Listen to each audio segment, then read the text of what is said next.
Have you ever had one of those mornings where you wake up and think, why do I feel more tired than when I went to bed? Maybe your body feels stiff, your mind a little foggy, and you wonder, is this just what aging feels like? If you felt that way, you're definitely not alone. But what if I told you that some of those aches and that low energy might not be because of age itself, but because of certain habits we slip into without even noticing? See, after 60, our bodies start speaking to us a little more clearly. They're not as forgiving as they once were, and every small choice we make, what we eat, how we move, how we think, starts to add up. The good news? We're not powerless. In fact, by simply avoiding a few common lifestyle traps, we can actually boost our health, protect our independence, and even add more good years to our lives. In this video, we're going to talk about 5 lifestyle traps that so many people over 60 fall into, and how to gently steer clear of them. You don't need to become a fitness guru or give up everything you enjoy. These changes are simple, practical, and they work. Let's start with the first one, and I bet this might sound familiar. How often do you find yourself sitting and sitting and sitting?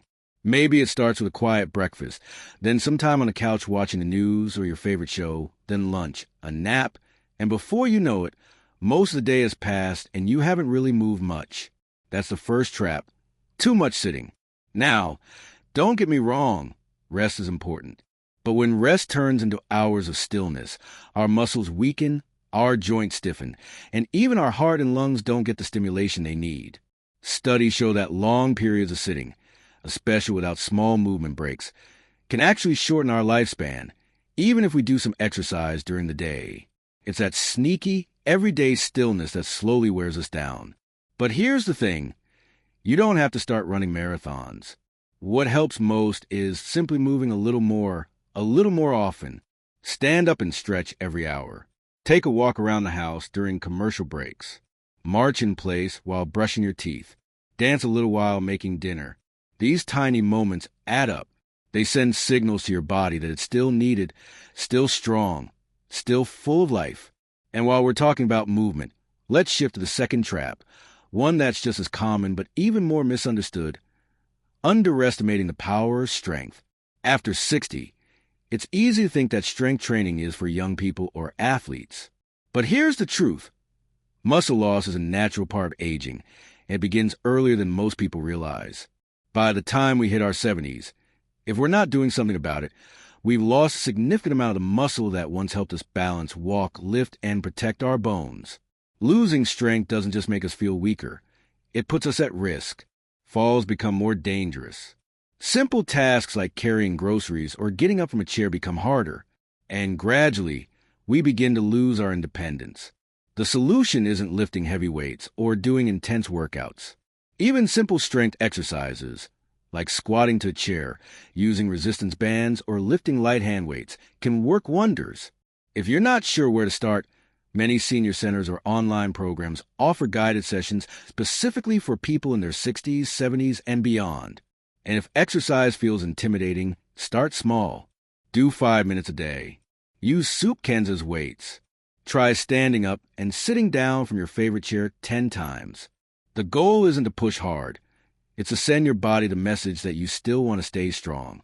Because once you keep that fire going, your body will respond in the most beautiful ways. Now, let's talk about one more trap today, and this one is sneaky, because it's often wrapped in comfort and routine.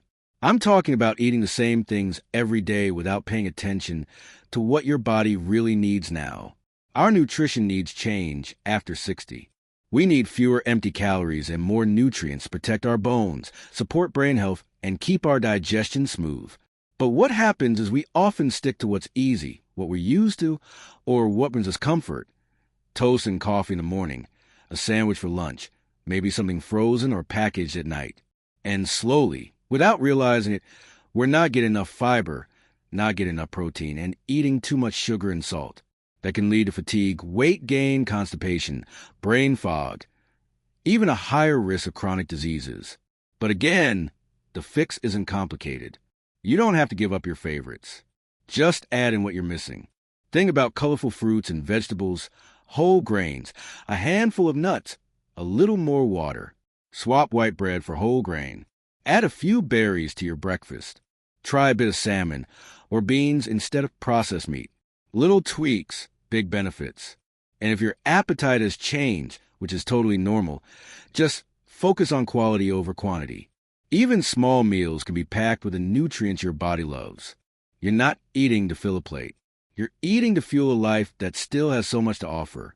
These changes aren't about being perfect. They're about listening to your body with kindness and giving it what it truly needs. Just like you'd care for a garden that's matured. You don't yank the roots or flood it. You nourish it gently, with care and attention. Now that we've covered how sitting too much, skipping strength, and eating mindlessly can quietly pull us away from our healthiest, most vibrant years, let's keep going. Because even though we've covered movement and food, there's another trap that creeps in just as quietly, and it lives inside our own minds.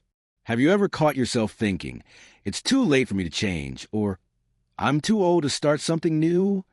That brings us to the fourth lifestyle trap, giving in to mental decline without a fight. Now, let's be real. Our brains do change with age. We might forget a name here and there, or misplace the remote more often than we used to. That's normal. But the real danger comes when we stop challenging our minds altogether, when we accept mental fog, boredom, or forgetfulness as inevitable. That mindset can become a self-fulfilling prophecy. Your brain is like a muscle. The more you use it, the stronger it stays. And the amazing thing is, it doesn't matter how old you are. Science is proving that the brain continues to grow and form new connections well into our 80s and 90s, but only if we give a reason to. This doesn't mean you have to start doing algebra or memorize poetry, unless you want to. It means giving your brain new experiences. Try learning something small each day. Read a book outside your usual genre. Watch a documentary. Pick up a hobby. Knitting, gardening, learning to use a tablet, playing a musical instrument. Even something as simple as brushing your teeth with your non-dominant hand or taking a different route on your walk can wake the brain up. And let's not forget the power of conversation. Connecting with others, truly talking and listening, is one of the best things you can do for your mind.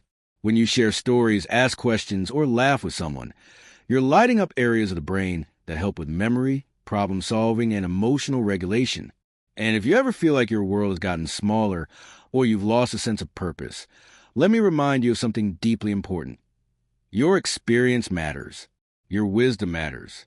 The world still needs what you have to share. Whether it's your stories, your kindness, or simply your presence, you're not done growing. You're just entering a different season. But here's where that gets harder.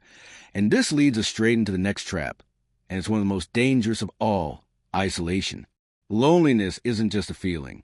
It's a health risk. In fact, chronic loneliness is now being linked to a higher risk of heart disease, depression, and even early death. And yet, it's something many people silently carry, especially after retirement, the loss of a partner, or when grown children have moved far away. It's easy to think, I'm fine on my own, or I don't want to bother anyone. But humans are wired for connection. We need others, not just to feel good, but to stay alive and well. The tricky part is, making new connections later in life can feel awkward. Old routines change. Familiar faces might not be around, and it can feel like you're starting from scratch. But the beautiful truth is, connection comes in many forms. It could be saying hello to the neighbor you usually pass by. It could be joining a community group, a walking club, or a faith gathering. Even volunteering a few hours a week can make a huge difference, not just in the lives you touch, but in your own heart. And if getting out is difficult, technology can be your ally. A phone call, a video chat, even writing a letter. These are lifelines. They keep your heart open and your brain sharp. Don't underestimate the power of just checking in, just being seen, just being heard. Even pets can be part of the solution. If you're an animal lover, a dog or cat can bring warmth and joy into your daily life.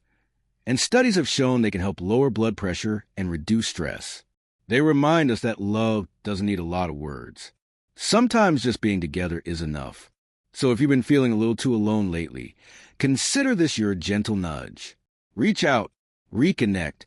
You're not meant to go through life, especially this beautiful chapter, by yourself. And if you don't know where to start, Just start small. One call, one smile, one step back toward connection. The truth is, the later years of life aren't meant to be a quiet fading out. They're meant to be rich, meaningful, full of moments that matter. Yes, our pace may slow, and our bodies might ask more of us, but our spirit, our ability to love, to learn, to connect, that never has to fade. And as we talk about so far, avoiding these traps, too much sitting, not building strength, ignoring nutrition, letting the mind go quiet, and shutting out connection, it's not about fear. It's about awareness. It's about recognizing the small shifts that lead to big changes. Because it's not too late, not even close. And now, let's talk about the final trap. This one is subtle. It doesn't show up as aches or forgetfulness, and it won't raise any red flags at your next checkup. But over time, it can quietly steal your joy, your purpose, and even your will to take care of yourself. I'm talking about the trap of emotional neglect, when we stop tending to our inner world, when we let sadness, regret, or worry build up without giving ourselves the space to heal. Maybe you've experienced the loss of someone dear. Maybe you carry memories that feel heavy, or regrets about choices made long ago. Or maybe you just have days where the light feels a little dimmer than it used to. It's okay. You're human, and life brings pain, even in the later chapters. But here's the thing. Emotional health isn't something we outgrow. It doesn't become less important just because we're older. In fact, the opposite is true. What's dangerous is when we stop giving our emotions a voice, when we say, I don't want to burden anyone, or I should be stronger than this. That silence, that stuffing down of emotion, can lead to real consequences. It affects sleep, appetite, motivation. It can trigger inflammation in the body, raise stress hormones, and even weaken the immune system. But here's the good news. Tending to your emotional health doesn't require dramatic changes. Sometimes it starts with the smallest act of kindness toward yourself. It could be sitting outside in the morning sun, just breathing. It could be writing in a journal, letting the words pour out without judgment. It could be telling someone how you really feel, even if your voice shakes. And let's be clear, strength isn't about pretending you're fine all the time. True strength is allowing yourself to feel, to grieve, to hope again, even when it's hard. Maybe you're carrying a quiet sadness that no one sees. Maybe you've been feeling invisible. Please hear this. You still matter. Your heart, your story, your feelings are still valid. They're still worth listening to. Sometimes, healing begins just by acknowledging where we are. And other times, it means reaching out, whether to a friend, a support group, or a professional counselor. Asking for help is not weakness. It's wisdom. It's saying, I want to keep living, not just existing, but truly living. You made it through so much already. You faced storms, losses, changes, and challenges that younger people can't always understand. And yet, here you are, still standing, still learning, still open to growth. That is nothing short of remarkable. Now, let's take a moment to remember where we've been in this conversation. We've talked about the silent traps that can slip into our lives as we get older, moving less, skipping out on strength, eating without thinking, letting our minds go quiet, disconnecting from others, and forgetting to care for our emotional well-being. Each of these habits may seem small, but over time, they shape the quality of our life. How we feel when we wake up, how much energy we have, how long and well we live. But the best part? None of these traps are permanent. You can step out of any of them. Even today, even with just one tiny step. Take a short walk. Call an old friend. Add something green to your plate. Say something kind to yourself in the mirror. Pick up a book or a puzzle or a pen. These are the moments where change begins, not in grand gestures, but in small, quiet acts of self-love. Because after 60 or 70 or 80, life isn't over. In many ways, it's just beginning again, with new freedom, deeper wisdom, and a clearer sense of what truly matters. You've earned the right to live these years with joy, with strength, and with peace. And every day that you choose to care for your body, your mind, and your heart, you are choosing life, not just to survive, but to thrive. So don't let age make you feel limited. Let it remind you how far you've come and how much life still lies ahead, not just in years, but in moments that make you smile, connections that bring you warmth, and choices that help you feel more alive. And if no one's told you this lately, let me be the one. You are doing better than you think. You have already overcome so much, and you still have so much to give to yourself and to the world. Now, I'd love to hear from you. What's one small change you're making for your health today? Let's talk in the comments, because your voice matters, and your story might just inspire someone else. And if this video spoke to you, please give it a like and subscribe to the channel. We're building a community here where growing older means growing wiser, not weaker, where every age is a gift and every day is a chance to live well. Here's to you, to your strength, your heart, and your journey ahead.